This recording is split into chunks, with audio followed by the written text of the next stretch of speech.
Fresh on the heels of the news that Minnesota's Bureau of Criminal Apprehension has now been frozen out by the feds in the investigation into the death of Renee Nicole Good, I reached out to the executive director and co-founder of Protect Democracy, my friend Ian Bassin, because I wanted to talk about, A, what kind of message is that sending? That the feds don't want the state's investigative arm to be involved in this investigation? And B, what's the recourse? Like, is there available recourse criminally, civilly, legislatively? Because the system is broken and something needs to be fixed and justice has to be achieved. Ian was kind enough to sit down and we explored all of those issues. And Ian is the real deal, former associate White House counsel and a lawyer and somebody who definitely knows their way around these particularly thorny issues. So take a listen to my conversation. And joining me now is Ian Bassin. Ian, look, I always enjoy spending time speaking with you.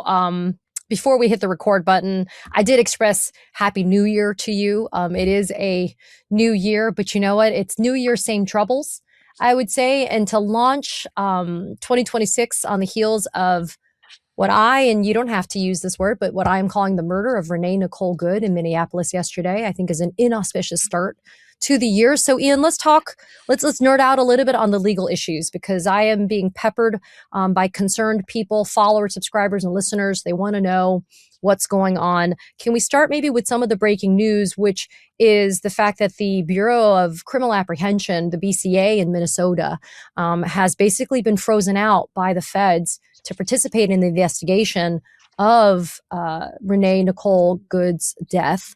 We don't have to get too far, I think, into the kind of criminal procedure of it, but your kind of top line thoughts about why this is sending the horrific message to all Americans that perhaps a conspiracy cover-up is afoot. Yeah, I think a cover-up is the right word, because what's an investigation, right? An investigation is an effort to get at the truth. And if you want the country to have confidence in the result of an investigation, you should want all of the relevant resources, the local resources, the state resources, the federal resources, to be cooperating to get at the truth. And if the federal government is essentially saying, we don't want and we won't even allow the local officials here to participate in the investigation, when fundamentally in this country, states are supposed to be the sovereign police power. They're supposed to take the lead on investigating potential criminal behavior within their state. You're looking at a situation where the feds are basically trying to say, we're trying to interfere with getting at the truth. And why would they do that unless they were trying to cover up something they knew would be it already is, an incredibly frightening black mark and scary moment and dangerous moment, demonstrating the breaches the federal government is engaged in right now. And look, Ian, if we're talking just on levels of competency here, right, we saw an effective investigation and prosecution of the murderer of George Floyd, that being Derek Chauvin. The state took the lead on that investigation. It involved members of the Blue, right? I mean, it was actually investigating law enforcement. And then there was a successful prosecution of Derek Chauvin and the other officers. And listen, the feds also had their own case. So it's not like one necessarily precludes the other. It's not like if you were to let the state be a part of the investigation process that necessarily would preclude the feds from being able to do something as well. Well, and you got to think about what you would be doing here if you were operating in good faith. Right? If you were the federal government and there were some question about whether one of your officials had broken the law in a highly explosive manner like this, when it's an incredibly egregious situation, you would want the country, the local community, the state, the whole country to have confidence in the outcome of that investigation. And if you limited the investigation to the fox guarding the henhouse, basically the same jurisdiction that is being accused of committing the crime, the federal government, to be the ones overseeing the investigation, you're limiting your ability to persuade the country that everything's on the up and up. If you were operating in good faith, you would want the local investigators to participate, to cooperate, so that the ultimate result was one that everyone could have faith in. That's what you would do if you were operating in good faith. But we have plenty of reason here to believe that that's not what's going on in terms of good faith. I want to go back, Katie, to I think it was September of last year, okay, right? And Donald Trump and Pete Hegseth recall all of the top military officials to Washington to be addressed by the commander-in-chief and the secretary. And one of the things that Donald Trump says during that appearance is, he says, I told Secretary Hegseth that maybe we should use these dangerous cities as training grounds for our military. It was an outrageous statement at the time, said to our military leadership, that American cities should be battlegrounds, training grounds for our military. But now we're seeing what that looks like. We're seeing 2,000 not sufficiently trained federal officials carrying weapons being deployed to American cities that, mind you, are not rife with danger and chaos. There had not been, and as far as I understand, a homicide committed in Minneapolis in 2026 until the federal government committed one. These are not cities that are dangerous that the federal government is going in to clean up. These are cities that are safe that the federal government is going in to make dangerous. Let me pull on that thread for a second, Ian, and take a slight detour, because I expressed this last night in an appearance that I did.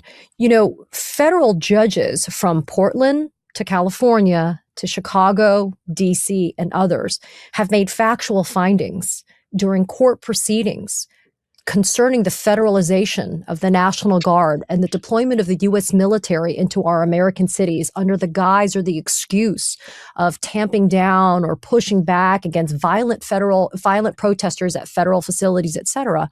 But these federal judges have found, as a matter of just the facts and the evidence, that there isn't that chaos, disruption, and violence that would merit or justify the response of the federal government. And my fear has always been that should there be a response from Minneapolis, for example, to what has happened to Renee Good, that would be of a level that would, you know, kind of raise a concern that this was violent protesting as a result of her murder, that Trump and the administration would then say, you know what, you've now justified the deployment of these National Guard and the military to be able to quell these protests. I'm so glad you brought up all of these other federal cases.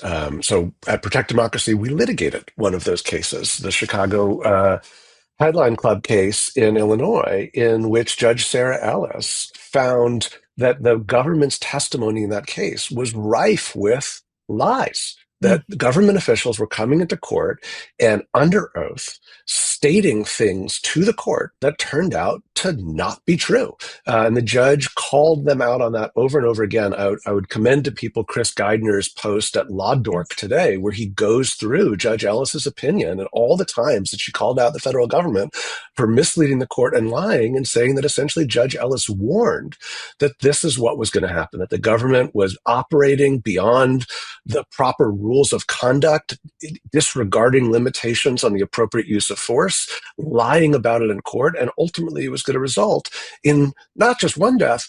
You know, important, I think, both of us to point out here, this is not the first incident in which ICE has either shot, injured, or killed someone in the course of duties under questionable circumstances. In one of the cases in Chicago, I think it was Marimar Martinez, a woman who was shot by ICE, and originally the federal government said that, I think the story was that she was trying to ram them with her car. Yeah, right. And in fact, they had brought proceedings about it, and then ultimately had to drop and withdraw those because it turned out to be a lie.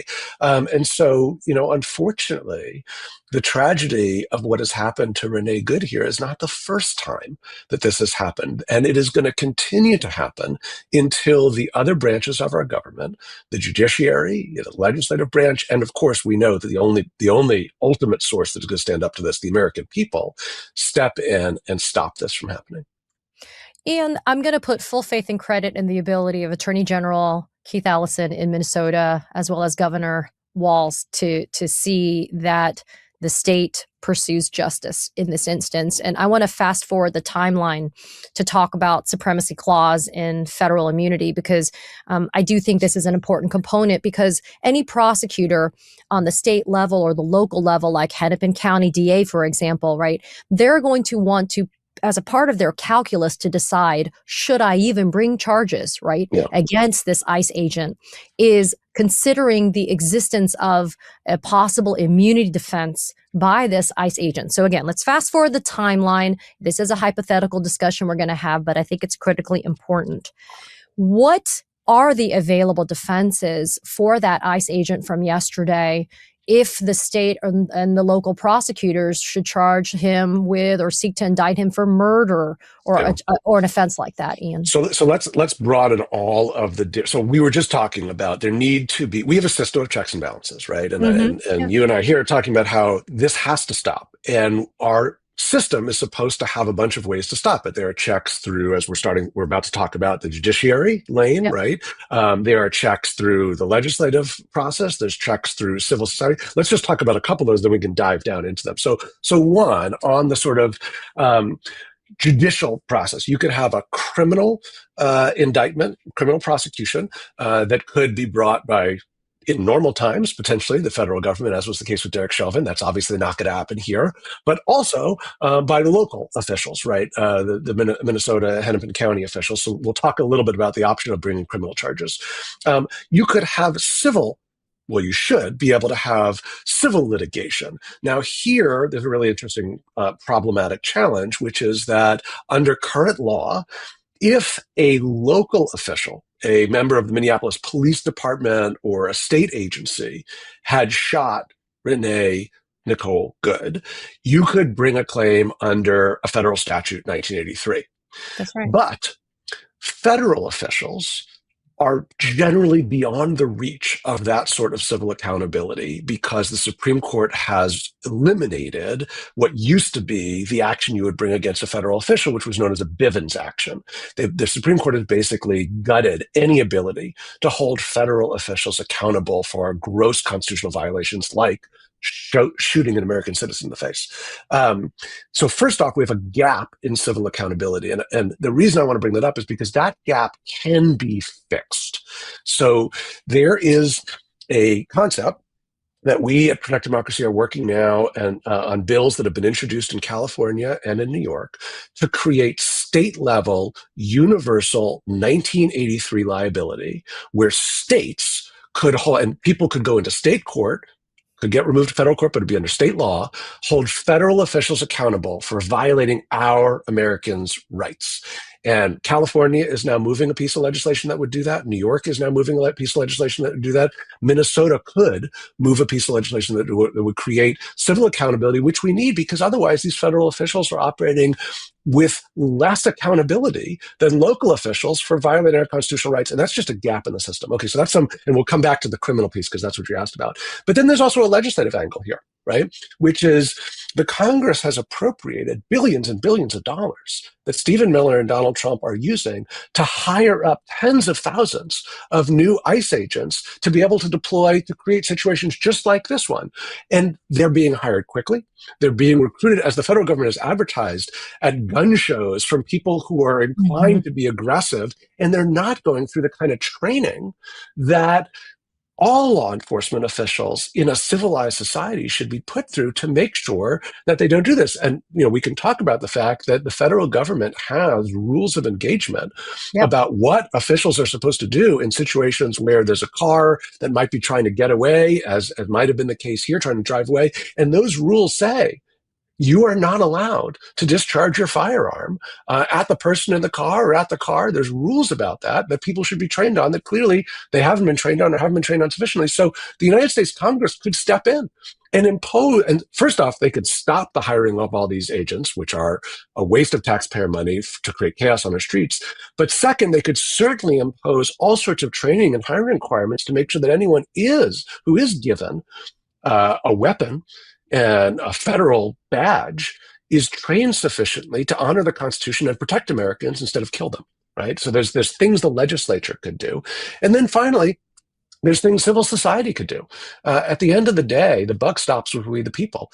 And, the people, there was a vigil last night attended by thousands of people in Minneapolis. But we should really be seeing institutions throughout Minnesota and throughout the country, businesses, faith communities, civil society organizations, essentially come to a halt and say, we are not going to cooperate and participate in the regular ongoing functioning of our daily lives if our government is out there shooting Americans with impunity. And so there's a whole bunch of accountability checks here. So I want to lay out that full panoply of things that need to be happening here. But you asked about, we were talking about this before we got on, the options for criminal accountability. And look, states are normally, not normally, under our Constitution, under the sort of the founder's vision, states are the original locus of the police power. And if a crime has been committed in the state, the first place that should be looking to investigate and hold the perpetrator accountable are the local and state officials, especially in a case like this where it's very clear the federal government is not going to do that. And you alluded to the fact that we started this whole conversation with the fact that you might normally have a joint investigation here. But now it looks like the federal government doesn't want to do that. They want to lock out the local investigators. And so one thing that we have been talking about is, does that essentially force the local government's hand to either impanel a grand jury or to indict here in order to get a crowbar to begin using to free up the evidence in order to make sure that we get to the truth and find accountability? Now, the question you asked was, what defenses is the federal government going to use? Well, first off, if something is tried in state court, the federal government will try to remove that action into federal court, where they think that they'll be more on kind of their home field, home turf. And they'll have pretty compelling precedents and arguments to do that, but it's not guaranteed. So, for example, in Georgia, when Fani Willis was investigating the conspiracy to overturn the 2020 election and indicted on state racketeering charges a whole panoply of allies of President Trump, Mark Meadows, the former White House chief of staff, tried to remove the charges against him to federal court. And the federal courts denied that because they said the allegations against him that he was part of a conspiracy to overturn the election were outside the scope of his federal duties. And therefore, he was not protected by the kind of supremacy clause immunity arguments that would allow a federal official to move those charges into federal court. And I think you could see that argument play out here, which is you're not operating within the scope of your federal official duties when you shoot an American in the face who is merely driving their car away from where you're trying to stop them. And I think that fundamental question of whether the official here was operating within their official duties or ultra vires, outside of the federal official duties, is going to be the key question in any of the defenses that the federal government tries to raise, whether they try to raise supremacy clause defenses, immunity defenses, Westfall Act defenses, where they try to substitute the U.S. government in. And all of those are going to turn on, was this official acting within the scope of their duties? And I think it is pretty clear that the scope of one's official duties under the U.S. Constitution do not include shooting American citizens in unjustified manners like this. Yeah, you mentioned, Ian, a couple of minutes ago, training. And I think that it is a critical part of any analysis here, right? And the Department of Justice updated in May of 2022 its use of force policy. And as a former prosecutor, I worked obviously with a lot of law enforcement agencies, and each agency has something called a use of force matrix. And it is a way that they train their officers and agents to know how to appropriately escalate uses of force depending upon the specific circumstances of a situation. But the DOJ's policy on use of force is explicit in that you cannot discharge a firearm solely to disable the moving vehicle. And it goes through a series of why you're not supposed to do it. And so on its face, Ian, you see this ICE agent and frankly, the other agents not doing something that's consistent with their training. Is that something that is going to be considered when the possibility of charges are looked at, considering whether or not you could continue to seek immunity if you're one of these federal agents? Yeah, I mean, it's absolutely going to be relevant in any of these legal disputes that there is a clearly stated policy for federal agents that this agent certainly appears, from what we've seen, to have blatantly violated. And that's going to be very relevant in these cases. And the other thing that I think is worth pointing out here, I've worked in local government, I've worked with the New York Police Department, law enforcement around the country try very hard the biggest law enforcement agencies to impose rigorous training standards, to have really strong norms about proper behavior. And even in the most professionalized law enforcement agencies, the New York Police Department, the Los Angeles Police Department, the Department of Justice, we have still seen countless abuses over the years, right? I mean, notorious abuses, the Minneapolis Police Department. And those are the agencies that invest the most in careful hiring, careful training, ethical standards. And still, we've had just rampant abuses by some of those big agencies. The Department of Homeland Security was created in the aftermath of 9/11. It is roughly 2 decades old. And in comparison to the Department of Justice, the New York Police Department, the Los Angeles Police Department, is way behind all of these other agencies in terms of its level of training, the depth of the norms of professionalism. The Department of Justice has incredibly deep norms of professionalism, both written rules, manual guides, but also just the ethic and the culture within the department, so that when you see gross abuses taking place in the Department of Justice, as you saw when Main Justice was ordering the U.S. Attorney's Office in New York to drop the charges against former New York City Mayor Eric Adams, Yeah, you yeah. saw resignations by U.S. attorneys in that office saying, I will not participate and I will not show up in court and make statements in a court of law that I do not believe to be true because I have a commitment to the ethics of the department, the ethics of my profession, and I am not willing to sacrifice those. And those ethics run deep. They run deep, as you know, in the Department of Justice. They even run deep in some of the big police departments around the country, even with the problems those police departments have seen.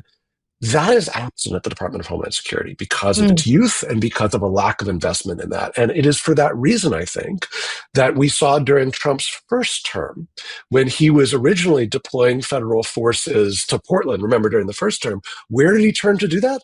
The Department of Homeland Security, right? Because that was Chad Wolf, right? Who was the acting Right. Secretary of Defense. He turned to that agency because he knew that agency was much less likely to allow its internal rules and norms to resist in the way that the Department of Justice would say, hey, that's a violation of our ethic, that's a violation of our norms, that's a violation of the Constitution. And it is why right now you are seeing all this federal money being dumped into the Department of Homeland Security to build up its law enforcement apparatus, because the president well knows that if there's a weak spot within the federal bureaucracy that will carry out his unconstitutional, unlawful vision, it is housed at the Department of Homeland Security.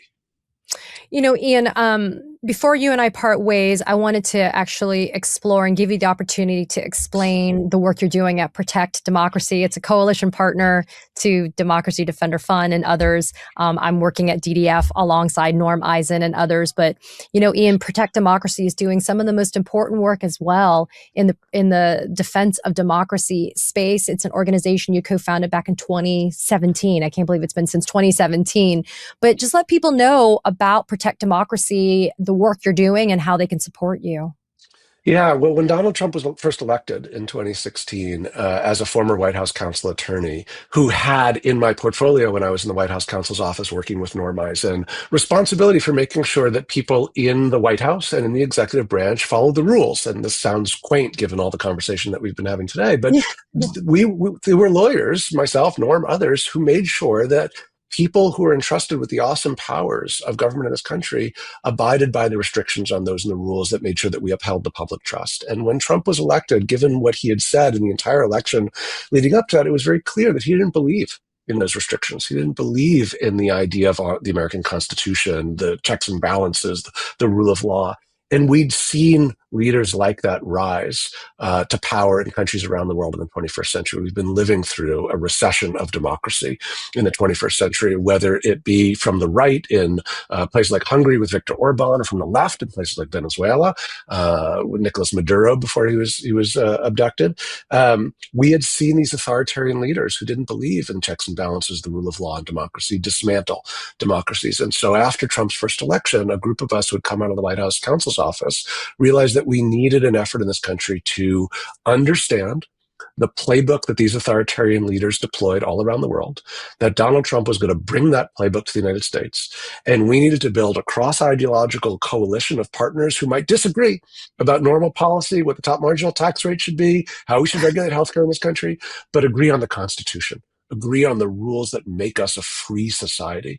And so we founded Protect Democracy to prevent the authoritarian playbook from fully taking hold of this country. And we use litigation, legislative advocacy, technology, communications, and public education, as we're doing here, to help people understand that authoritarian playbook and to stop it from fully dismantling American democracy. And so we've got an amazing team of probably about 130 incredible people across 32 states litigating cases like the one in Chicago, litigating cases to protect voting rights, to push back on conspiracies and lies that undermine our electoral system, advocating for legislation and passing legislation like some of the stuff that I mentioned earlier about Universal 1983.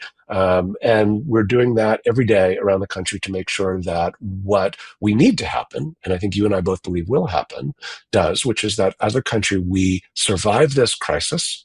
It brings us together.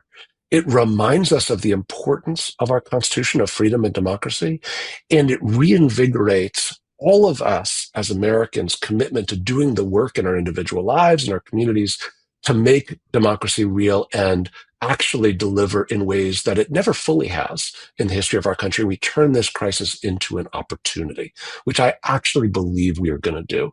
That this crisis is going to be the launching pad for the fourth founding of this country, the moment when we finally really deliver on having the kind of equitable, responsive, resilient democracy that we've always aspired to and never fully accomplished. And every other leap forward in the history of this country to deliver a better democracy has been preceded by a moment of crisis.